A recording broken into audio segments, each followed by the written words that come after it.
friend, it's Pat Sloan here. We have Scrappiness is Happiness today, and a few other things, including another stack of Quilt Parade and a Q&A.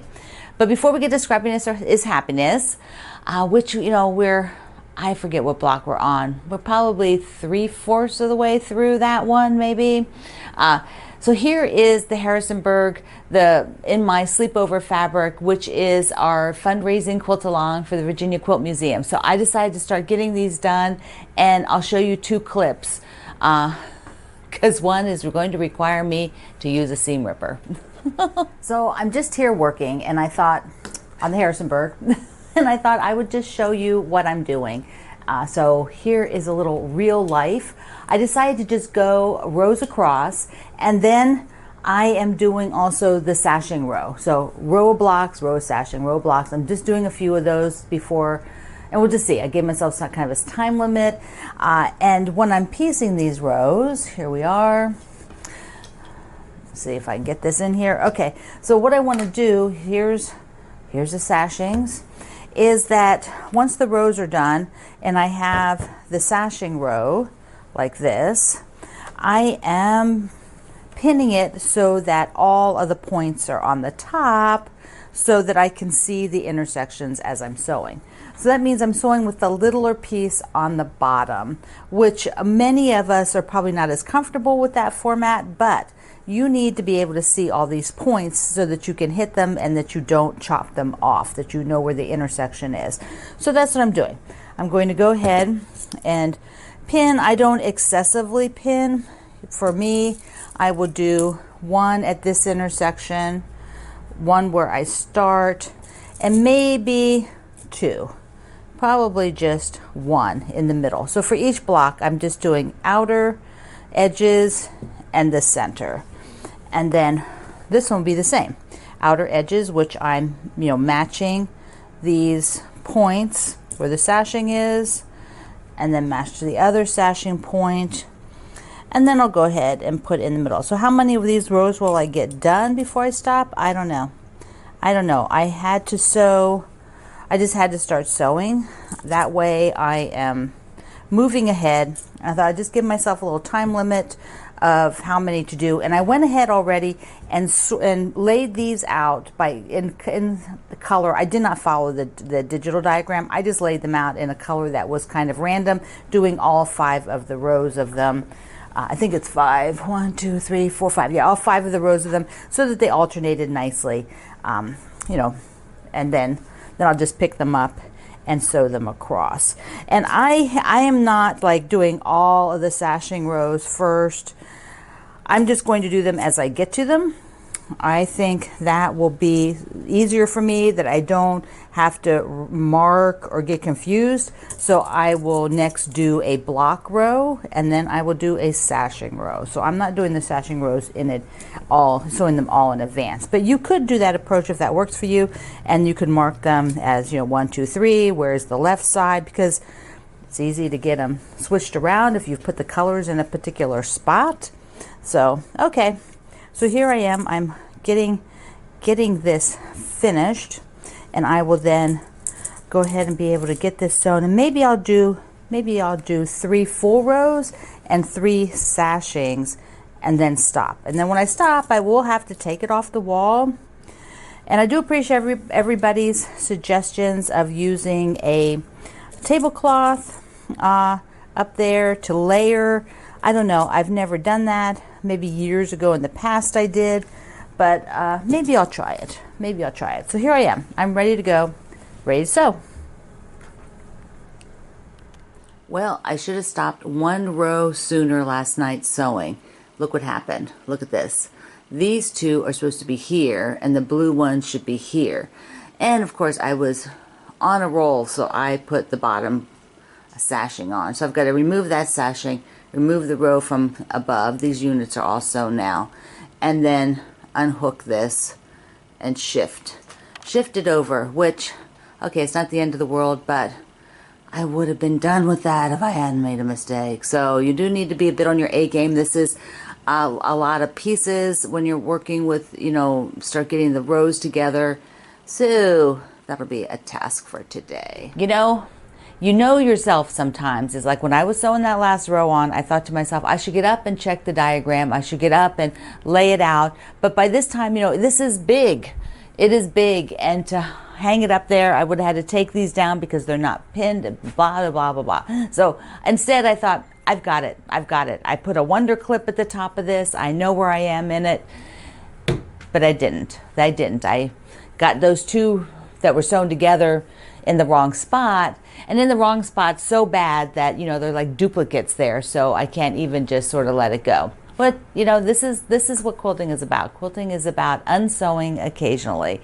It's just a fact of life. So what I'm going to do is take all these down, and I need to mark those in a row and clip them so that I don't have to go and figure it out again. Although I probably will check the diagram even when I put them back up again. And then I will put up the blocks from Scrappiness is Happiness, and we'll look at that block. So I've got them all switched over. What I did, here we go. So what I did was I took each of the rows. I just did an A, B, C because I have the 3 to do. And there we go. See, clipped them all together so that I have these in order. The blocks are in order, and I can just pick it up and sew those sashings on between these blocks. And then I have that sashing row, which has the cornerstones, the little 9-patch cornerstones. And I'll do that after I remove the one row and fix it. We've all been there, right? If you've been quilting more than a day, you have switched something in a block or switched a block. It's just what happens. Okay, I want to show you, I put the Tootsie Rolls into my block a day. So for those of you who might be joining in really late on this project, there is a pattern for the single block that you do in multiples for the month of March. We're doing 1 or more a day depending on how many blocks. You need a few more to make the quilt. So like 36, I think. And so I've got these all set. I'm working on the tomato one right here. See, the parts are up there. So we're going to, no, parts over here. Working on the tomato one. And I'm debating, I have enough there to finish out, but I'm debating on like an additional row at the bottom. So that might happen, might not. Just depends on what I feel like. It definitely, yeah, we'll just see. Definitely we'll see, yeah. Okay, what do I have also before we get to Scrappiness is Happiness? I have the Starlight, the Summer Starlet, the Summer Starlet quilt. This is, look at this. Look how fabulous. So this is the version that we have in the kit, and the Fat Quarter Shop made the kit up so that we could see what it looks like made up. Isn't that fantastic? It is from their book, their Fat Quarter Friendly book. This is a super book. If you don't have it, you really need to get it. It's where the pattern is. We will sew this with my porch swing fabric in about a month and a half, something like either late May or very beginning of June. I have to work on the schedule because I need to get a few things finished before I can pick up and work on that. But look how fun that is. This is an excellent one just to play with a fabric line, because you get to try all the different pieces of the fabric line. And then on the back, we use my porch swing, the great big daisies. Isn't that beautiful? Oh, so fun. So we'll do some Q&A and then Scrappiness, Happiness, and then the quilts. So Rhonda wanted to know, said, I'm new to your channel, how do I store my quilts? So I fold them and they're on bookshelves or heavy shelving. That is my storage area because I'm a business. I had about 800 quilts 2 years ago that I had been making for 30 years, and then decided that I would start giving those away or using them for charity so that they could auction them, etc., etc. So I'm in the process of working down through that. I still have quite a few, but I am working through them, and that's sort of the last few days here that you have seen on the video. Those are what those quilts are. And then I'll link you below to my gallery where you can go and watch the video where I showed you me bringing all like 800 quilts together. Doreen wants to know, where is my fabric line sold? She's in Vermont and she can't find it. Well, first of all, if you can't find my fabrics in your local store, just go into the shop owner and tell them you're interested in buying my fabrics. The only way the shop owner will buy them is if people have an interest or they think you have an interest. There's so many fabrics out there for a shop owner to select that locally you need to be an advocate for what you want and talk to the shops, and then buy it from them. Now, if you want to buy online, the Fat Quarter Shop has them, and so has my fabrics, and I link that via my store page, my shopping page, at any of my website links right at the top. Okay, Stitchin' Philly says, I hear you mention the morning chats. What is that about? Where do I go? All right, so here at YouTube, when I run my video in the morning, it runs as what's called a premiere. And when it has a premiere function attached to it, that opens a live chat stream. And so when we start about 7, maybe a little bit before 7 in the morning, well, they're probably a quarter of 7 a.m. Eastern time, some people get onto the chat. My ambassadors, there's quite a few of them that are on the morning chat. And the ambassadors are volunteers that help me with the community and answering questions and things like that. So the morning chat then is live until about 5 minutes after the video ends, which is then closed. You can go back and read it you can open it while you're running the video and look at it, but to do it live, you must be here when the video first runs, which it runs at 7:15 a.m. is when the video part runs, but the chat's open ahead of time. Okay, so Madeline wants to know, how often do I sew?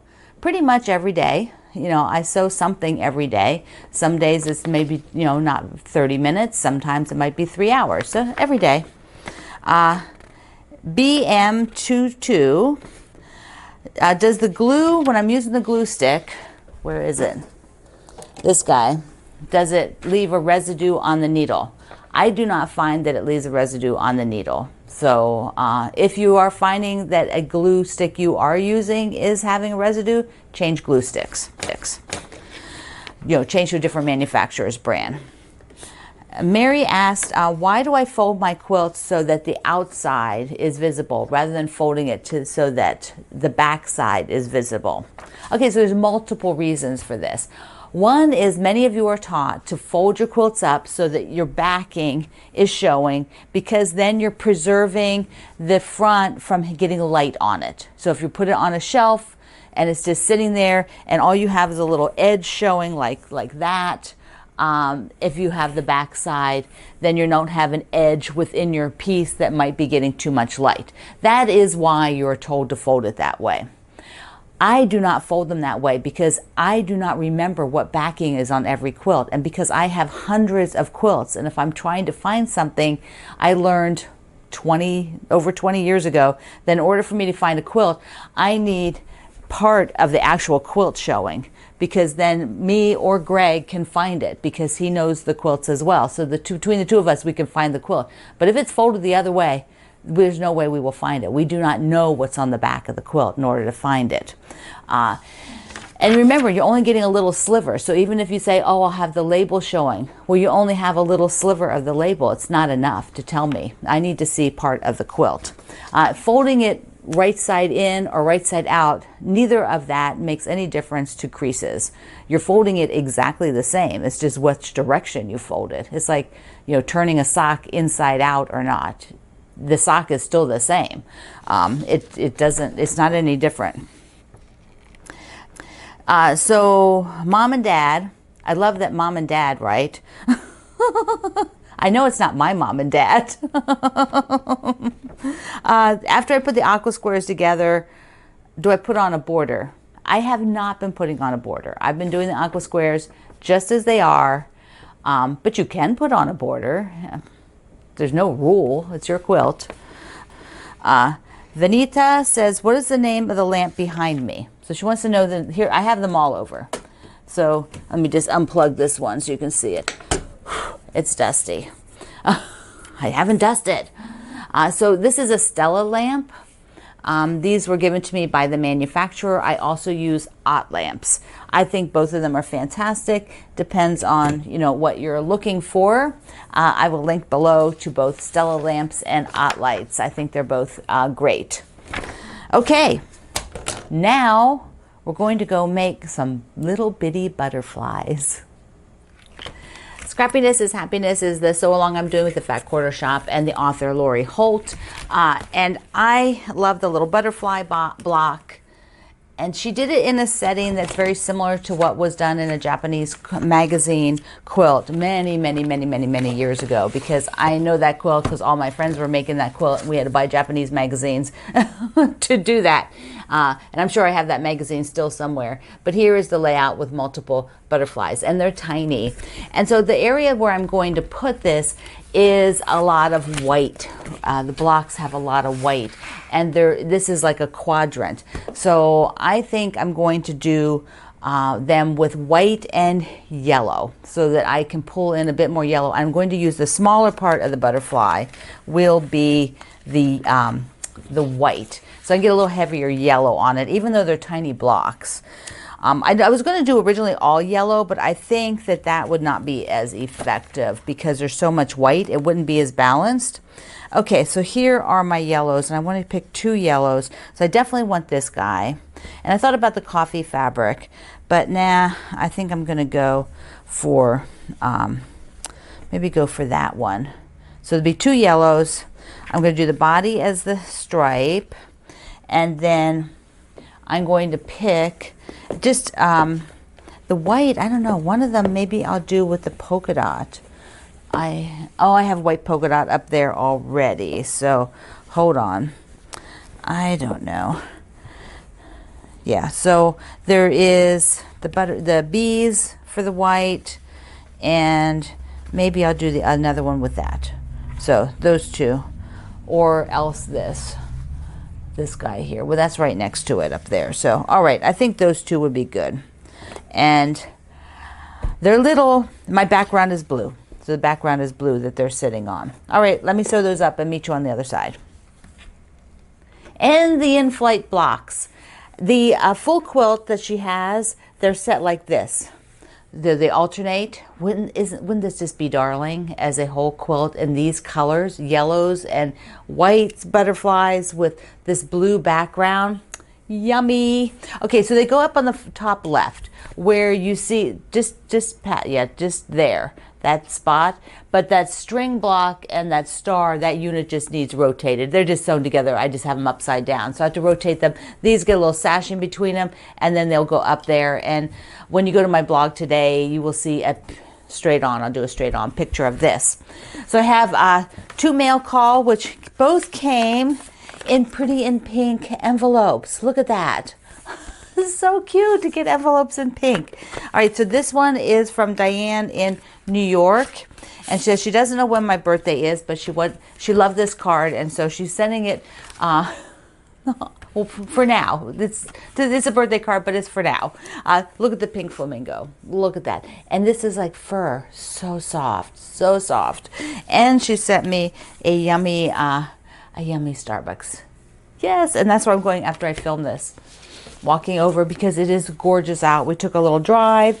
We saw the cherry blossoms in my area are in full glorious bloom everywhere. There's lots of cherry blossom trees in and around my area because I'm right outside Washington, D.C., which is totally famous for the gorgeous cherry blossoms.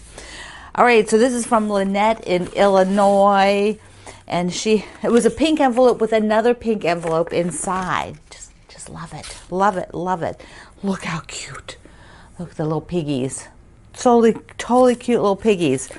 And I see a critter block. I'm gonna squeal.